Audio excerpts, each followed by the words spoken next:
Yo, what's up dude, ketemu lagi dengan kita di sini masih di Indo James Crypto Channel. Hari ini di tanggal 31 ya, di bulan Maret 2024 guys. Dan kita langsung saja melihat bagaimana update dari global crypto market cap hari ini ya. Kita lihat ada kenaikan ya di 1% guys. Cukup bagus untuk mengawali weekend ini ya. Dan juga untuk Fear and Greed Index masih bertahan di poin 80 ya, meskipun masuk di area greed, dan itu menunjukkan memang untuk para investor tampaknya masih menunggu ya untuk update selanjutnya dari beberapa informasi yang mungkin sedang ditunggu guys. Kemudian tentu saja semua ini adalah efek kontribusi guys dari Bitcoin dan juga teman-teman ngopinya di sini ya. Kalau kita lihat dalam waktu 24 jam ke belakang ini untuk Bitcoin masih mempertahankan harganya di 70.000 dolaran ya, dimana hari ini naik di 0,4% aja, tipis banget guys. Kemudian untuk Ethereum ini lumayan guys, naiknya hari ini ada di 3,2%, disusul oleh BNB di 0,9%, kemudian Solana di 1% ya, dan beberapa altcoin yang lain tampaknya perubahannya tidak terlalu signifikan ya, tidak jauh berbeda dari pergerakan harga Bitcoin guys. Dan untuk informasi aja, untuk halving Bitcoin ya kurang lebih sekitar 20 hari lagi guys. Jadi kemungkinan kalau menurut hemat saya ya, kemungkinan untuk harga Bitcoin ini akan bertahan di sekitaran harga 73.000 sampai di 70.000 ya. Jadi akan turun naik di situ, mungkin akan sideways melihat perkembangan yang ada guys. Dan biasanya ya nanti kalau sudah masuk atau launching ya untuk halvingnya ini akan ada koreksi guys. Jadi kalian harus memperhitungkan untuk kapan keluar dari market ya, supaya nanti kalian tidak ikutan ya terkena koreksinya. Atau kalau kalian memang konservatif bisa keluar dulu guys dari Bitcoin sekarang untuk mengamankan aset kalian guys. Dan nanti kalau memang untuk Bitcoinnya ini turun sesuai dengan prediksi, maka nanti kalian bisa masuk di harga yang lebih murah guys. Oke, jadi itu saran saya, dan tentu saja kalian juga harus memantau ya perkembangan terbaru tentang Bitcoin ini, baik dari halvingnya, kemudian perkembangan ETF dan juga yang lain-lain guys. Karena tentu saja ini akan sangat berpengaruh guys. Jika ada perubahan yang signifikan terjadi pada Bitcoin, maka akan disusul ya, atau akan men-trigger pergerakan harga dari altcoin juga. Oke, dan tentu saja hari ini kita sudah kumpulkan beberapa informasi guys. Yang pertama kita lansir dari harian Crypto Potato. Di sini diinformasikan bahwa Grayscale ini juga meluncurkan ya untuk dana kripto institusional baru dengan imbalan staking guys. Dimana pada tanggal 29 Maret perusahaan ini mengumumkan Grayscale Dynamic Income Fund atau disingkat GDIF, yang menyatakan bahwa ini adalah produk investasi pertama yang dikelola secara aktif. Grayscale menambahkan ya bahwa dana baru ini bertujuan untuk mengoptimalkan pendapatan dalam bentuk imbalan staking yang terkait dengan aset kripto yang memiliki bukti kepemilikan guys. Ini adalah upaya terbaru ya dari manajer aset kripto terbesar di dunia ini ya untuk mempertahankan klien dan modal setelah eksodus besar-besaran dari produk andalannya yaitu GPTC ya, dan juga konversinya menjadi ETF Bitcoin Spot guys. Dana ini akan memonetisasi hadiah token menjadi uang tunai setiap minggu ya, dan mendistribusikan pendapatan kepada investor setiap 3 bulan dan menyeimbangkan kembali token untuk mengoptimalkan pendapatan. Kepemilikan dana yang diungkapkan sangat tidak jelas, dan ini akan terdiri dari 24% dari token Osmosis untuk pertukaran Cosmos yang terdesentralisasi yaitu Osmo, kemudian ada tambahan 20% akan disimpan di Solana, dan 14% akan disimpan di Polkadot. Sisa 43% lagi secara misterius akan dilabeli sebagai yang lainnya ya, dan tidak ada penyebutan token bukti kepemilikan terbesar di dunia yaitu Ethereum.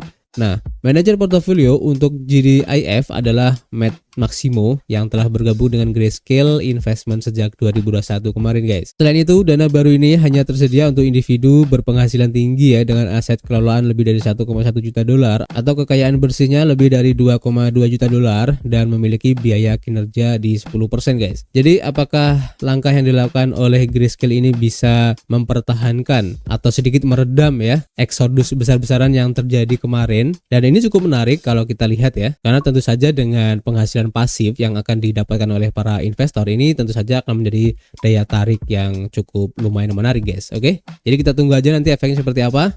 Dan kita lanjut ke informasi berikutnya berhubungan dengan Ripple ya.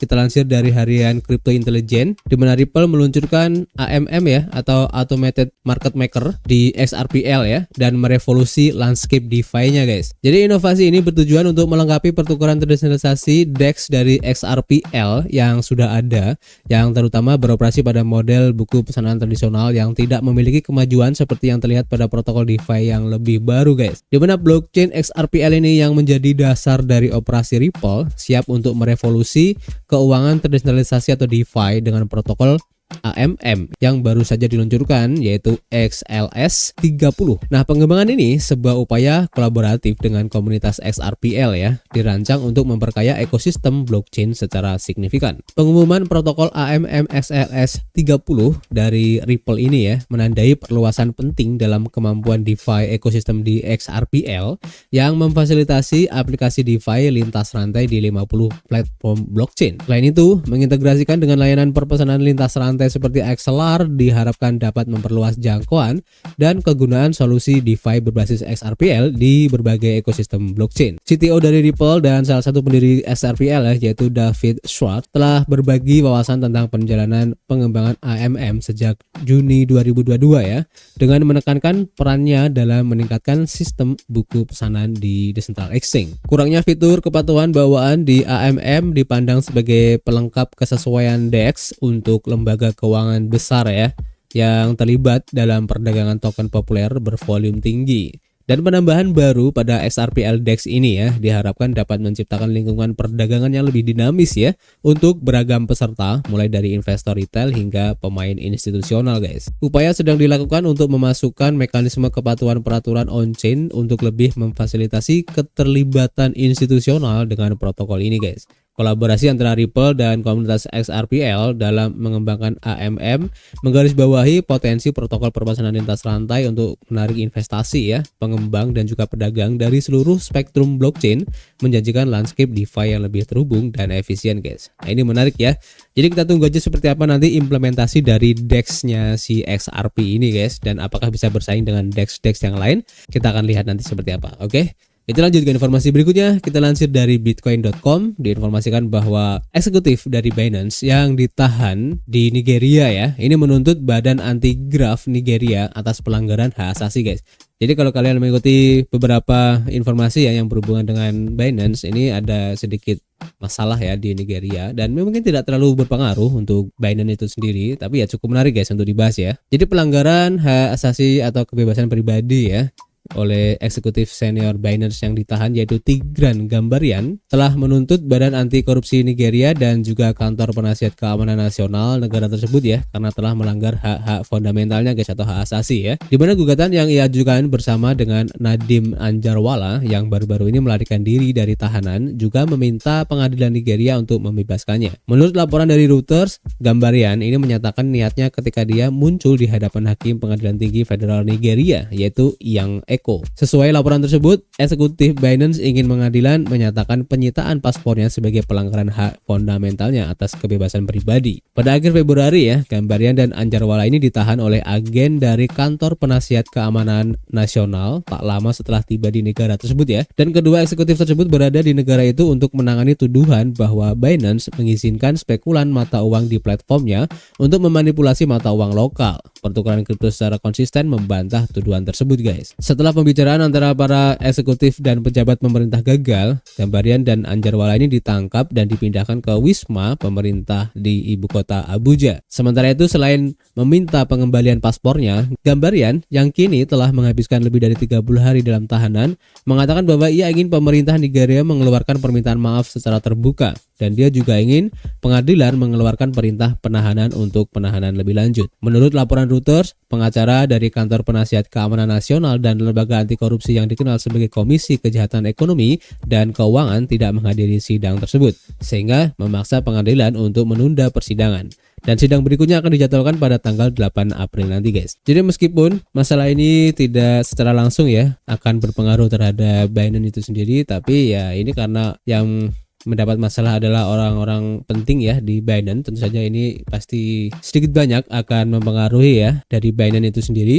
Dan kita tunggu aja nanti untuk langkah berikutnya untuk menyelesaikan masalah ini guys. Oke. Dan informasi selanjutnya guys, anggap aja ini sebagai intermezzo aja ya. Kalau kalian mengikuti beberapa perkembangan koin meme belakangan ini ya, ada salah satu meme yang cukup fenomenal ya, yaitu Dog Wave Head. Dimana sekarang Dog Wave Head ini telah naik ya menjadi koin meme terbesar ketiga guys, berdasarkan valuasi pasarnya guys, dan ini sudah menyalip koin PP ya. Ini keren banget. Nah di sini Dog Wave Head dengan kodenya WIF atau WIF lah ya, melampaui pesaing utamanya dan mengamankan posisi ketiga di antara koin meme dalam seminggu terakhir ini. Token WIF mencapai kenaikan 90% ya terhadap dolar dan sekarang menempati peringkat sebagai koin meme terbesar ketiga berdasarkan kapitalisasi pasar dan menempati posisi ke-31 di seluruh pasar mata uang kripto, berada di bawah Dogecoin dan Shiba Inu ya, di mana token WIF melampaui PP, Floki dan juga Bong dalam hal penilaian kapitalisasi pasar guys. Di mana sekarang ya harganya itu ada di 4,31 dolar ya pada saat artikel ini ditulis, dan harga ini hanya 6% lebih rendah dari harga tertingginya sepanjang masa ya yang kemarin sempat ini. Tapi kalau kalian lihat dari pergerakan harga hari ini sudah ATH lagi guys untuk WIF ini, dan ini sangat menarik banget guys ya. Dan untuk informasi aja, Dog Wave Head ini berada di ekosistem Solana ya, dan kalau kalian melihat ya beberapa token meme belakangan ini, memang untuk Dog Wave Head khususnya di ekosistem Solana ya, ini banyak koin-koin meme yang bisa dibilang tuh ngepam guys ya, dan saya kurang tahu apakah ini lagi hype atau memang ada sesuatu, saya kurang tahu.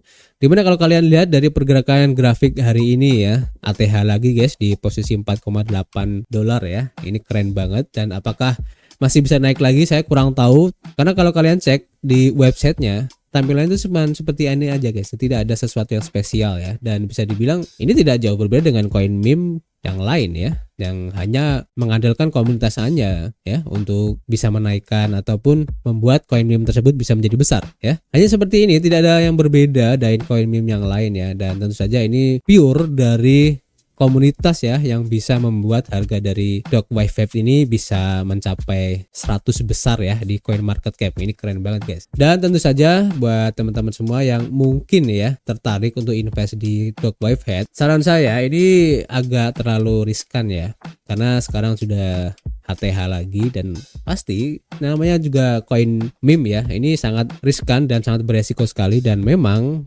dari segi keuntungannya pun memang sangat besar sekali ya. Tapi kalau melihat dari segi pergerakan grafik hari ini tampaknya agak terlalu beresiko guys. Jadi saran saya, kalian jangan FOMO ya. Kalian cari opportunity ataupun potensi-potensi dari koin meme yang lain yang belum ngepam ya. Karena ini sudah terlalu tinggi kalau menurut saya ya. Dari harga 0,17 dolar ya, sekarang sudah mencapai di 4,8 dolar, ini naiknya sudah cukup tinggi sekali ya. Jadi agak sangat beresiko ya. Jadi kalian cari koin-koin meme yang lain ya. Kalau memang kalian sangat antusias sekali untuk mencari opportunity di koin meme ya, banyak sekali kalian bisa cari aja di luar sana. Dan tentu saja kalian juga harus memperhatikan untuk komunitasnya ya, karena koin-koin meme itu sangat dipengaruhi oleh komunitas guys. Oke. Jadi untuk informasi hari ini cukup ya. Nanti kita akan share yang lainnya ya di Twitter aja. Dan untuk rekomendasi project-project baru yang lagi pre-sale, testnet ataupun airdrop akan kita share di akun Telegram, baik akun Telegram group ataupun channel. Seperti biasa, kita masih menunggu kritik dan saran kalian di kolom komentar. Nanti kita bisa ngobrol banyak di dalamnya.